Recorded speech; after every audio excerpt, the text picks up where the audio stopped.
你是不是每天都在开会呢？专家统计，主管们通常在1个星期内都花了3天在开会。有些是必要的，但是有一些真的可以省略。那就让我们来看看如何能够让会议更有效率。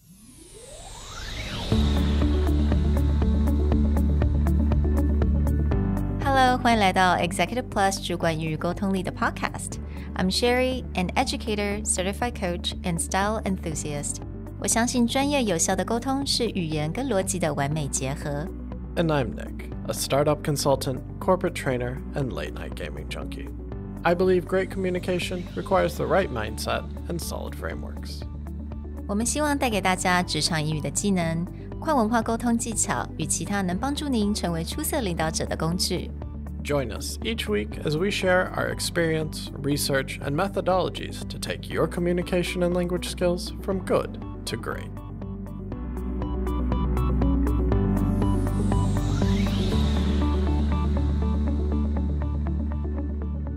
Hey everybody, welcome back to the Executive Plus podcast. In the last few weeks and months, Sherry and I have been oh so not subtly reminded what the joy of corporate meetings is like. One of the biggest issues you have with a lot of meetings is sometimes people know they need to call the meeting, but the structure of the meeting, who leads it, and what needs to get accomplished is a bit vague, and it creates a lot of dragging in meetings. So today, we wanted to talk about a few phrases that you can use to bring a meeting back into focus or back on track so that you can get the most out of it and move on. Now, after the pandemic, everyone's going back to work and going back to the office. So there was this huge conversation around and talking about the purposes of meetings and why certain meetings are just not necessary. 我们之前有提到 Elon Musk, right? 他有讲过为什么他很讨厌 meetings, 还有他觉得一些方法可以来解决这些 super long meetings 的一些问题。那 Adam Grant， 那我相信某一些人应该都知道 Adam Grant 是谁吧？他有写了非常多的书，著名的作家 Think Again, that's one of the book that he wrote. 那他就说了，其实呢，比较有意义的 meetings， 它有4个 purposes， 有4个目的 ：to decide, to execute, to learn, and to create.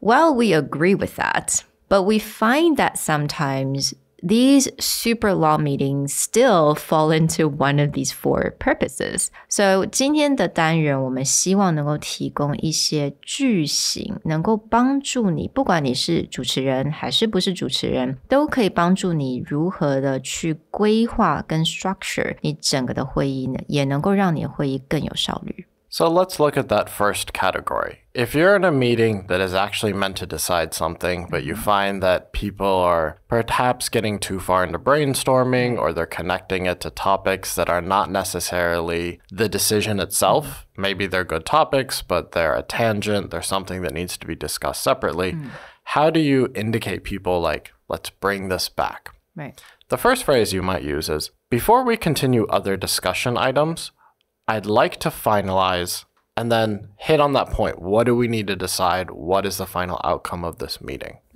The second phrase that you could use is, it's important that we make a decision on before continuing the meeting. 因为我觉得有时候我们在这样子的 meeting 的时候，当大家都在决定一件事情，可能每一个人的一个目标都不太一样，也就是造成为什么大家无法决定一件事情，或者可能一件事情它其实分着很多很小的事情， right? There are many parts of the decision. So I think it's really useful to help people to categorize exactly what are the small decisions that needs to be made in order to make that big decision. And that leads us to the next category, which is similar in that you need to make a decision, but more specifically, that second category of to execute is you need to have a plan of action moving forward. So sometimes it's easy to make that decision and then everyone goes away and then no one works on it. So how do you set it up so that, especially if you're the person who has to take the next step, how you get clarity on what needs to get done? One phrase you could use is, there have been a lot of great ideas today, but can we get a clear set of actions to take next before discussing other items? Another phrase that you could use is that let's end this discussion with a clear milestone to hit before moving on. And I think especially in this kind of meeting where you need to be the next person to execute. Recently, I was in a meeting where there was a discussion about how to talk to the client next. And a lot of ideas were going out, and there was a lot of brainstorming of what is the total picture that can be done with this client, especially because they're a name brand, world leading. And of course, you want a big picture discussion about how to do better cooperation over time. But I needed to help develop a proposal that went out the next week. So it was a matter of me sitting down being like, this is really awesome. But for next week's proposal, what specific items and things do we need to show them so they're willing to do a trial run? Because sometimes there's so many things we have to do. So it's a matter of reining it in and kind of just make it a little bit more specific so we can actually do something in the short term, but also align with our long-term goal.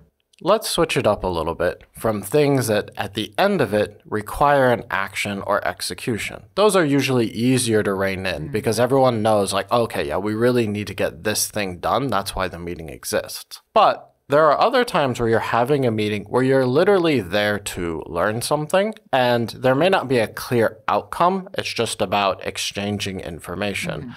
It doesn't mean that that kind of meeting can have no structure and people can go all over the place.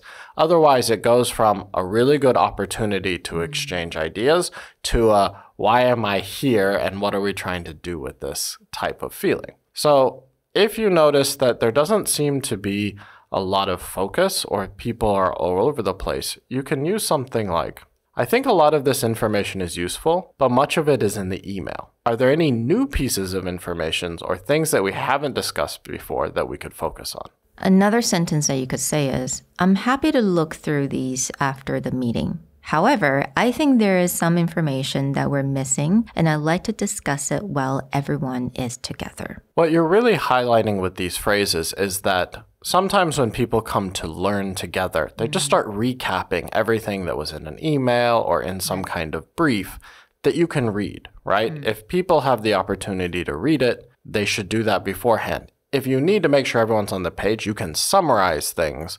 But you don't want to be in a meeting where someone's like, I sent you this 10-page report. Let me read it to you. Be like, choose one. Either read it to me in the meeting or send it to me, but don't do both. In this case, what you want to help people refocus is like, there are things that I can read outside of this meeting. But there are certain things, whether it's people's experiences, conversations they've had, or pieces of information that are not somewhere else. Let's get those together so we can learn from each other on what is unknown about this situation. Now, the next thing, the next purpose of a meeting is to create. 我觉得这样子的 meeting 通常都真的会比较长一点 because it's easy to fall into this process of brainstorming where everyone just throw in their ideas and, you know, what they wanted to do, and it becomes this gigantic agenda where you kind of have to piece everything together. 有的时候好像在做一个 jigsaw puzzle 的感觉。像这样子的 meeting 它特别需要就是这样子的 structure. Things that you could talk about is, while I love a good brainstorming session, do we have a more concrete framework we can use to guide this discussion? And you can say, I would suggest that we tackle these new ideas with a bit more structure so we can refer back to our meeting notes in the future. Now, this one's a bit tricky because if you make this suggestion, but you don't have a way to frame out the meeting, then you just kind of look like the jerk who's like, yeah, this is not interesting, right? Do better. But if you have been in meetings where you feel it was very well thought out, how do we do this brainstorming session together? How do we create something new? Then bringing that framework sometimes helps. A few years ago, I was in a very large conference where someone brought together a lot of foreign business owners, and they wanted to brainstorm how we could help the Taiwan government to take action on a few initiatives that would help foreign business owners. And when we got to the meeting, the person had at least 80 people in the room. And then he was like, all right, I just want to talk about this. I don't have like a structure. I don't have anything particular I want to achieve. I just think that these are, the smartest people we can put in a room. With 80 people. Yeah, with 80 people. And what was funny is myself and then a few other people I knew were trained facilitators because we had all worked together like across different projects, or we knew different. And all of us are like, are you kidding me? You literally have a room where 10% of these people get paid to go help run structured meetings for large corporations. And you think any of us will accept this? So luckily, someone I knew who, she actually runs a consultancy that does this kind of thing. She stood up and be like, all right, so we're going to run this in a facilitated manner, and here's how. And that worked out. Then people started having discussions. They started going around in groups. So it's good to have a few of these things under your belt, whether it's a strategic planning framework or just some kind of group brainstorming framework. These things are useful. Yeah. And if you notice a meeting is just kind of like, oh, I just want people to float ideas. No idea is a bad idea. Then the first idea is like, let's get out of here. And then we can come back later. That's Nick's worst nightmare, by the way. And one thing I have to say, though, if let's say, okay, you're not trained facilitator, I am not a trained facilitator, I would say one very easy thing for these kind of meetings to create something is to you always end with some milestone or like clear steps, right? Yeah. Write it in and just be like, okay, 我们今天讲到什么? We discussed these today. We have some really good ideas, but let's just end this discussion with some clear steps or clear execution that we can take next. I think that always helps so that everyone, at least they know what to do after the meeting. I hope that you enjoyed us sharing our thoughts and our experiences in this kind of meeting. As always, we will have the phrases in the show notes. So you can think about, sometimes you may not be running the meeting, but there's an opportunity to make sure the meeting is focused so you can use everyone's time well. Some of these phrases may help bring that focus back to light. We'll talk to you guys next time. Bye. Bye.